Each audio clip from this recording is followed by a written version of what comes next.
My golden sister cheated with my husband and tried to drain my saving, and my mom sided with them. So I did this, and it destroyed their life. What's up, people? Long-time lurker, first-time poster here. I've always thought of myself as a woman who's got everything together. But lately, I'm starting to question everything. My marriage, my family, and maybe even my own judgment. Feels like I'm living in some kind of twisted drama I never signed up for. Let me lay it out and see if you think I'm crazy. So here's the deal. I'm 28 female, been married to Mark, 27 male, for 2 years. We had what I thought was a solid thing going. I'm not the girl who needs some perfect romantic fairy tale. I've built a good life for myself, a solid career, a nice house, and a vision for the future, and Mark fit into that perfectly. He's smart, funny, and sharp enough to keep me on my toes. We worked well together like a team. I didn't think I'd ever have to second-guess him. He wasn't just my husband. He was my partner in every sense of the word. I still remember the way he stood by me when I missed out on a promotion I'd been gunning for. "You'll get the next one," he said, his hand resting on mine. "You're unstoppable." I believed him then. Now I don't know who he is anymore. Then there's Jane, 27 female, my younger sister. The girl is basically the poster child for charm. Growing up, she was the favorite. Everyone loved her, and she knew how to milk it. Teachers, boyfriends, even our parents. It was always Jane this, Jane that. Meanwhile, I was the girl grinding away, actually earning my way. But I'm not bitter. Okay. Maybe a little. However, growing up, Jane and I were inseparable. She wasn't just my sister. She was my best friend. We'd spend summers building forts, taking the blame for each other's trouble, and protecting each other from the world. Sure, Jane was always the golden girl, our parents' favorite, but it didn't matter back then. We had each other. That's why this betrayal cut so deep. When Mark and I got married, Jane got along with him right away, which didn't bother me. Family is family. She'd show up to hang out, crack jokes, be her usual entertaining self. I figured Mark just saw her as my fun-loving sister. Nothing more. He's way too smart to fall for her smooth talker crap, and Jane knows better than to mess with my life, or at least I thought she did. But then Jane started showing up more. Not just for family dinners or casual weekend beers, normal stuff. I'm talking midweek pop-ins when I wasn't home. I'd come back from work, and Mark would casually say, "Oh, Jane stopped by for lunch." At first, I brushed it off. Cool, I guess. But then it started happening a lot. One evening, I came home early and found them on the couch laughing over something on his phone. Mark noticed me and immediately locked his screen, his smile fading. My gut sank. I didn't say anything, no point without proof. But the way he avoided eye contact stayed with me. Later that night, I tried to play it cool. "So, what was so funny earlier with Jane?" I asked. Mark shrugged. "Oh, just a meme? Nothing serious." I let it go, but my radar was going off like crazy. Something didn't feel right. The next day, I decided to test the waters. Over dinner, I casually said, "Jane's been around a lot lately. Doesn't she have better things to do?" Mark rolled his eyes and laughed. "She's your sister. Don't be so dramatic. She just likes hanging out." That answer didn't sit right with me. People don't just like hanging out with married couples for no reason. But I kept my cool. There's no point in flying off the handle when you don't have the full picture. I'm not a woman who runs her mouth without backing it up. Looking back, I can see the cracks in Mark's demeanor that I ignored. He'd been restless lately, talking about wanting more out of life, feeling trapped. I thought I was doing enough, but maybe I wasn't. Maybe Jane stepped in where I fell short. Not that it excuses what they did. It just makes me wonder if he was searching for something, anything, to fill whatever void he thought he had. That night, I called Erica, my best friend since college. If anyone could help me sort through this mess, it was her. "You're overthinking it," Erica said at first, her voice calm and measured. "Jane's annoying, sure, but she's your sister. Mark's smart. He wouldn't cross a line like that." "I don't know, Erica," I replied. "There's something about the way they've been acting. It's too familiar." Erica paused, then sighed. "Okay. Let's say you're not imagining things. What are you going to do about it?" "I don't know yet," I admitted. "But if I find out they're crossing the line, they're both out of my life." "Good," Erica said firmly. "You don't deserve that kind of betrayal. Keep your eyes open. And whatever you do, don't let them make you feel crazy. Trust your gut." Then came the barbecue party, a harmless family get-together, Or so I thought. We were all in the backyard grilling burgers when one of my cousins made a joke. Man, Mark and Jane are like two peas in a pod. Everyone laughed, but my jaw tightened. It wasn't just me seeing it anymore. Other people noticed. That's when I realized this wasn't just in my head. Since then, I've been watching. Not obsessively. I'm not some insecure girl who needs to check her husband's every move, but I'm not blind either. The way they exchange these subtle glances, the little inside jokes I'm not in on, the way Mark always defends her whenever I bring it up, it's all adding up. For now, I've been letting them think I'm clueless, playing the long game. But deep down, I know this won't end well. And if they think I'm going to just sit back and watch this happen, they've got another thing coming. By this point, I knew I needed help. I didn't just want to catch them. I wanted to make sure I had every angle covered. That's when I called up a buddy of mine, Eric, who's a beast in family law. The guy's a shark in a suit, and I knew he'd have my back.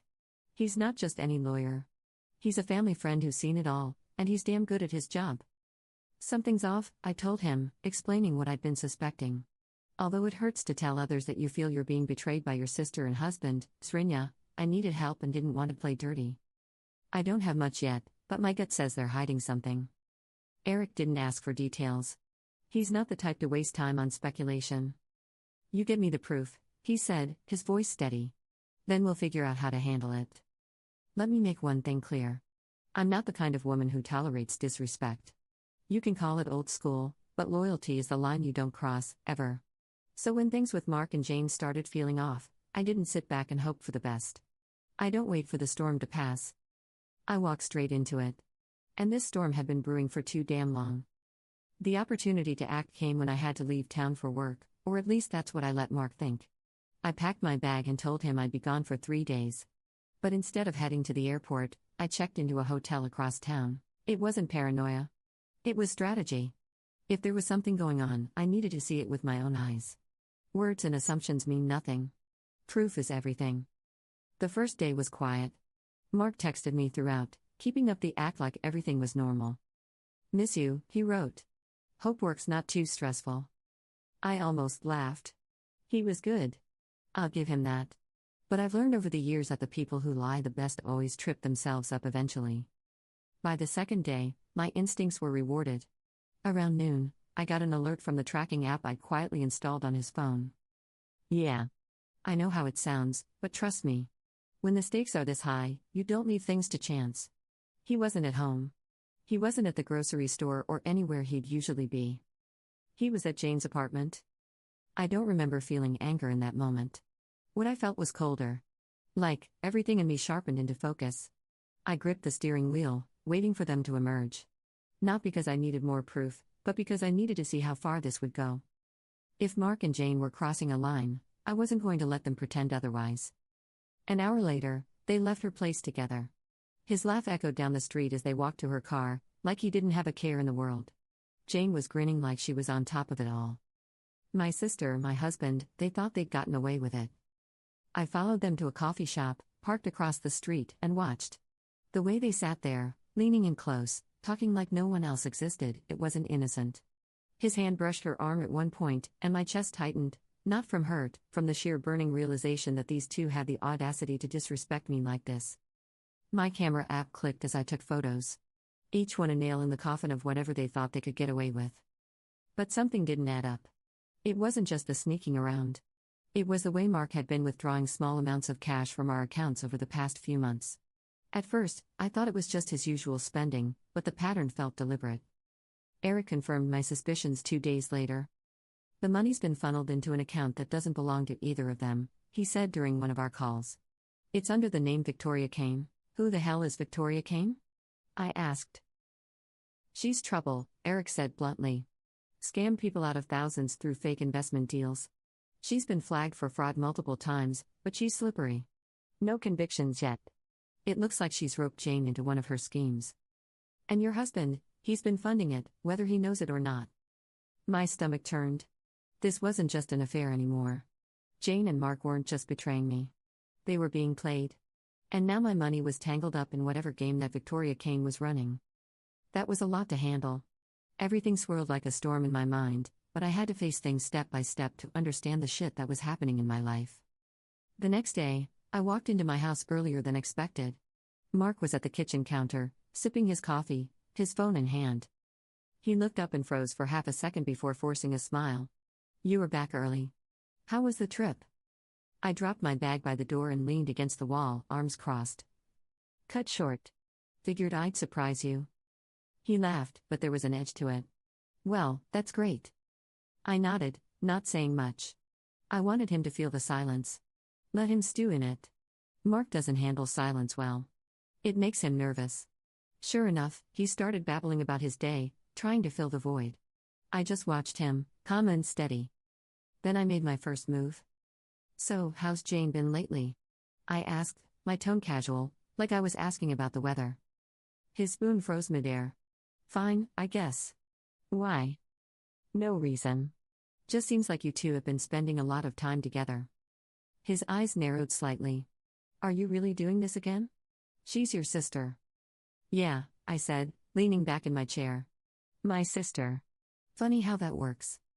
His jaw tightened. "You are being paranoid. You've been working too much. Maybe you should take a break." I smiled, but it wasn't a kind one. "Maybe I should." He didn't see it coming when I pulled out my phone and slid it across the table. The photos were right there, plain as day. Her and Jane at the coffee shop, laughing, leaning in too close. The blood drained from his face as he stared at the screen. "It's not what it looks like," he stammered. Classic line.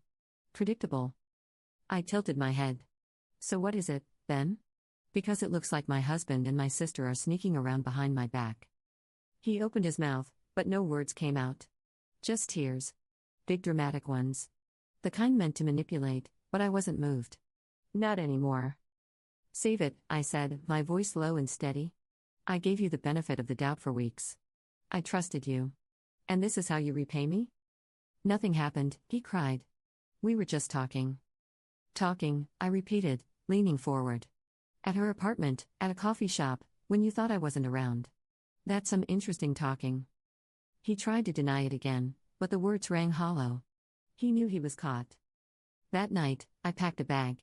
Mark begged me to stay, saying we could work it out. But there's no working things out with someone who's willing to betray you like that. Trust doesn't grow back once it's broken. As I drove away, something shifted in me. The old version of myself, the one who trusted too easily, who believed in loyalty without question, was gone. What replaced her was sharper, harder, the kind of woman who doesn't let things slide. If Mark and Jane thought this was over, they were dead wrong. I saw a T. I didn't pack my bag and walk out of that house to sulk. I left because I needed distance to plan my next move. I'm not the woman who lets emotions take the wheel. Every step I took after that was calculated, deliberate. They thought they'd gotten away with it, that I'd back down. But I've never backed down from a fight in my life, and I wasn't about to start now. The day after I left, I laid everything out to Mary, the photos, the tracking app logs, and the way Mark couldn't even look me in the eye after I confronted him. Mary's the kind of woman who loves tearing people apart in court. And when I handed her that evidence, her grin told me I was in good hands. "This isn't just an affair," Mary said, flipping through the photos I'd taken. "It's calculated, premeditated." She was right. The way they moved, the secrecy, the lies, it wasn't just a betrayal. It was a scheme.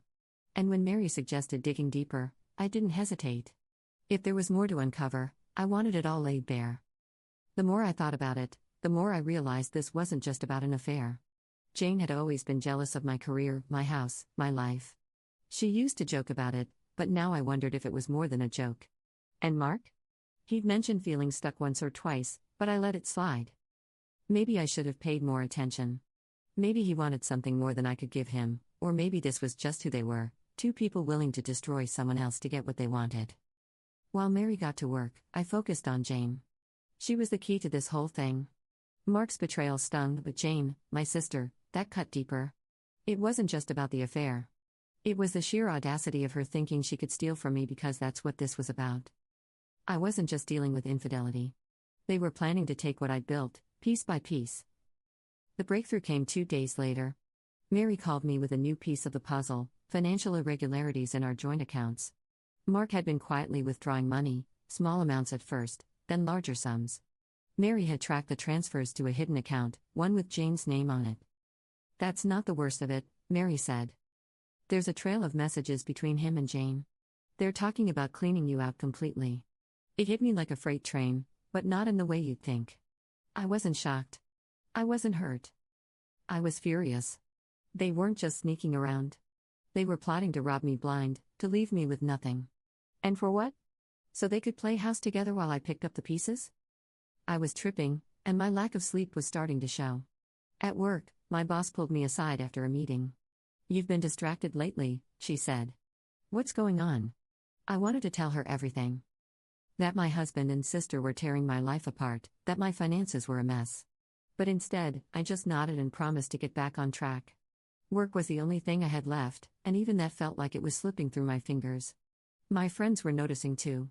"You've been quiet lately," one of them texted. "Everything okay?" I didn't reply. I wasn't going to confront Mark again. He'd made his choice, and there was no saving him. But Jane, she hadn't seen me yet, hadn't faced what was coming. She'd been hiding like the coward she is, but that wouldn't last. Before I confronted Jane, I did more digging. Eric sent me a summary of Victoria Kane's operations. She preyed on people like Jane, desperate for easy money and too arrogant to see the red flags. According to Eric, Victoria had promised Jane a risk-free deal, gain access to a significant amount of cash, invested in one of Victoria's ventures, and double the money within months. All Jane had to do was convince someone to bankroll her, and that's where Mark came in. Whether Jane manipulated him or he went along willingly, I didn't care. They'd both betrayed me, and now they were neck-deep in a scam that could ruin everything I'd built. I had to confront Jane. But before heading to her apartment, I stopped by Erica's place. "You're really going to confront her?" she asked. "I have to," I said. My jaw tightening. "Just don't lose your cool," she warned. "You're better than this. Don't let their betrayal define you." The next evening, I drove to her apartment. I didn't call ahead, didn't knock softly. I pounded on her door until she opened it. Her face pale when she saw me standing there. "Can we talk?" she stammered, already trying to backpedal. I slammed the door behind me. "You've got one chance," I said, stepping closer. "Tell me the truth. Now." Jane's face drained of color. "Look. It's not what you think. Don't lie to me." I leaned in, my voice sharp. "I've got photos, tracking logs, bank transfers. You think I don't know about the hidden account?" Jane froze, her hands trembling. I took a step closer, towering over her. "You knew exactly what you were doing. You didn't just sleep with my husband. You tried to take everything I've worked for. Did you think I wouldn't find out? Did you think I'd just roll over and take it?" Jane's hands shook as she held them up defensively. "It wasn't my idea, Mark." "He don't," I growled. "Don't you dare try to pin this on him like you're some innocent bystander. You were in on it every damn step of the way." She opened her mouth to argue, but I didn't give her the chance. I reached into my jacket and pulled out a copy of the bank statements Eric had uncovered. I tossed them onto Huey's coffee table. "See that? That's your name on the account. That's you stealing from me, planning to leave me with nothing. You're not just a liar, Jane.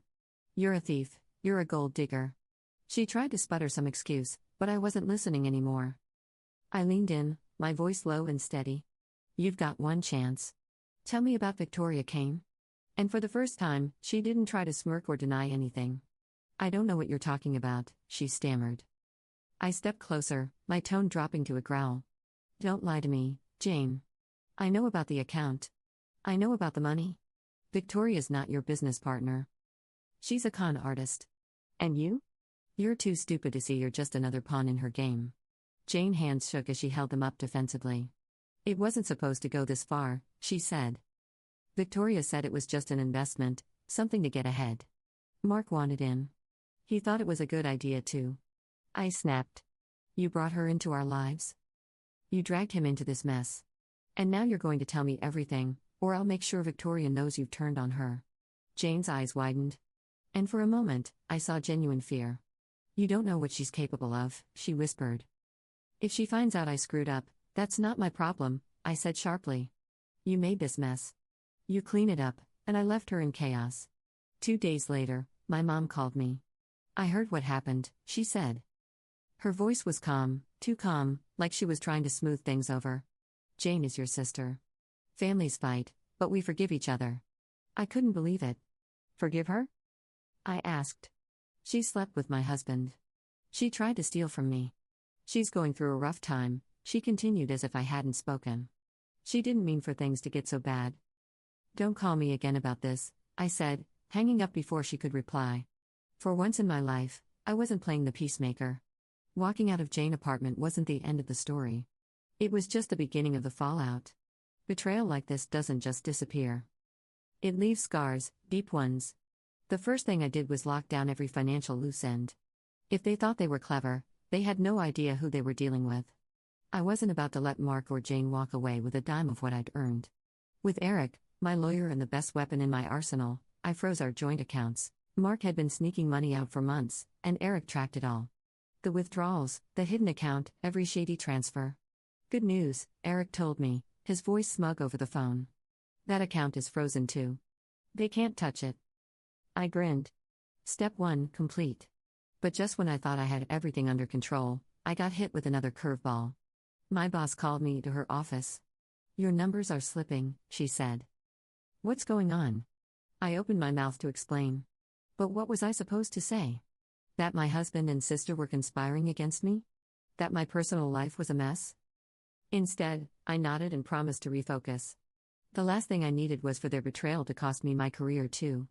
So I decided to move everything into secure accounts under my name only. No ties to Claire, no way for him to siphon anything else. By the time they figured out what had happened, they were completely locked out.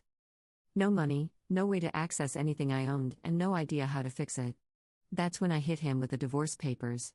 Eric didn't just draft a standard set of documents.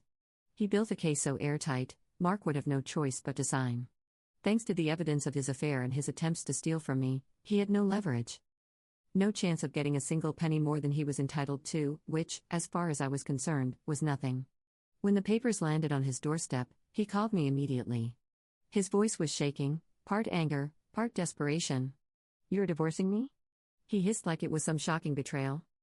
You can't just throw everything away like this. I almost laughed at his audacity. Throw everything away? I said. Mark, you did that. The second you started sneaking around with Jane. The second you decided to take what wasn't yours. I'm just cleaning up the mess you made. He tried to guilt-trip me. That's what Mark does best. He brought up the years we'd spent together, the good times, as if that erased everything else. We can fix this, he said, his voice cracking. We can work through it. I cut him off. No. We can't. You don't come back from this. Sign the papers, Mark, or don't. Either way, we're done. I hung up before he could respond. There was nothing left to say. Next, it was Jane's turn. Getting her fired from her cushy job was a good start, but it wasn't enough. She thought she could coast on her charm forever, but I was about to make sure no one in her professional circle trusted her again. I reached out to a few contacts, people who knew Jane but didn't know her anything, and laid out the truth. I didn't exaggerate or embellish. I just told them exactly what she'd done. The affair, the stolen money, the betrayal. I even sent them some of the evidence Eric had collected. Now Jane tried to interview for other jobs, but word spread quickly. No one wanted to hire a woman who would betray her own sister. A week later, Jane called me. It was the first time I'd heard from her since our confrontation at her apartment. Her voice was frantic, a mix of anger and desperation. I can't get a job, she said. Her voice rising. You've ruined my reputation. I leaned back in my chair, letting her words hang in the air. You ruined your reputation, Jane. I just made sure people knew the truth. Come on, she pleaded. We're family. That word, family, set something off in me. You don't get to use that word. You stopped being family the second you decided to stab me in the back. I didn't mean for it to go this far, she said, her tone shifting to pathetic. I was stupid. I made a mistake. A mistake is forgetting to lock your car, I shouted. What you did was calculated. You knew exactly what you were doing, and now you're paying for it.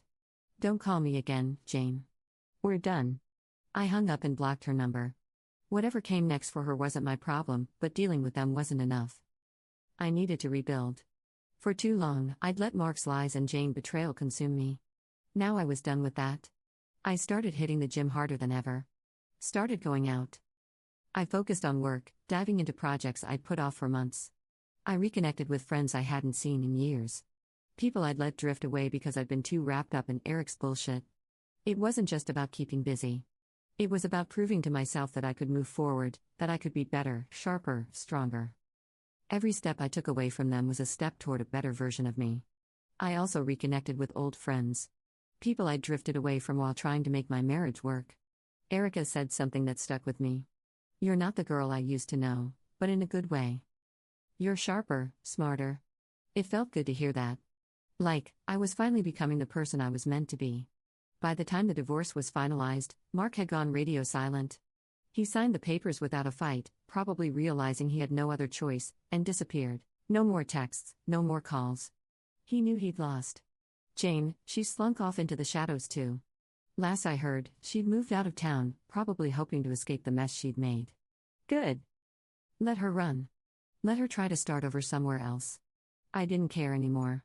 They were ghosts to me now. Victoria Kane wasn't finished with them, though. Eric found out that Victoria had been pressuring Jane and Mark for more money after the account was frozen. Victoria doesn't just let people walk away, Eric told me. She'll squeeze them dry before cutting them loose. Part of me wanted to warn them, but I stopped myself. They'd chosen to work with her. They'd chosen to betray me. If Victoria turned on them, that was their problem, not mine. Still, it was satisfying to imagine Jane and Mark scrambling to clean up the mess they'd created. Looking back, it's hard to describe how all of this changed me. I don't trust as easily anymore, but I don't see that as a bad thing. Trust is earned, not given. And loyalty? That's not just expected. It's required. Mark and Jane thought they could tear me down, but all they did was remind me who I really am. So here I am now, sharper, stronger, smarter. They tried to burn me, but all they did was light a fire under me. If there's one thing I've learned, it's this. You can lose everything. But as long as you don't lose yourself, you can rebuild. And I'll be damned if I let anyone try to take me down again. But I'm actually curious about how their lives will turn out after the mess they left behind. If I figure anything new, I'll spill the tea here. Stay tuned. Alright, everyone. Now, let's move to the last update. Final update. Hey, everyone. It's been a while. A lot has happened since my last post, and I figured it was time for an update. The financial fallout for my sister, Jane, didn't stop with a frozen account. Remember how Mark and Jane tried to set up that secret stash of stolen money? Well, the bank flagged the transfers. And since they were tied to fraudulent activity, both of them got hit with hefty fines. Mark managed to scrape together enough to pay his share, probably sold everything he could. But Jane? She didn't have the funds. From what I've heard, she's been struggling to make the payments and is now dealing with debt collectors. The irony is almost poetic. She tried to take what wasn't hers, and now she's drowning in bills she can't pay. Oh, and I recently found out through mutual contacts that Jane has officially left town. Apparently, she couldn't handle the shame of what she'd done and decided to start fresh somewhere else. Honestly, I think it's for the best. She burned every bridge here, professionally, personally, and within our family. The funny thing? Even though she's gone, her reputation is still following her. People talk, and her actions have become the kind of story that spreads fast. Wherever she goes, she's going to have to carry the weight of what she did. If you'd asked me a few months ago how I felt about Jane, I would have said I hated her. But now, I don't feel anything. She's just irrelevant. I don't need revenge or closure or any of that. I've moved on, and I've built a life where her existence doesn't matter anymore. That's the best part about karma. It doesn't need help. It takes care of things on its own. All I had to do was step back and let it do its work.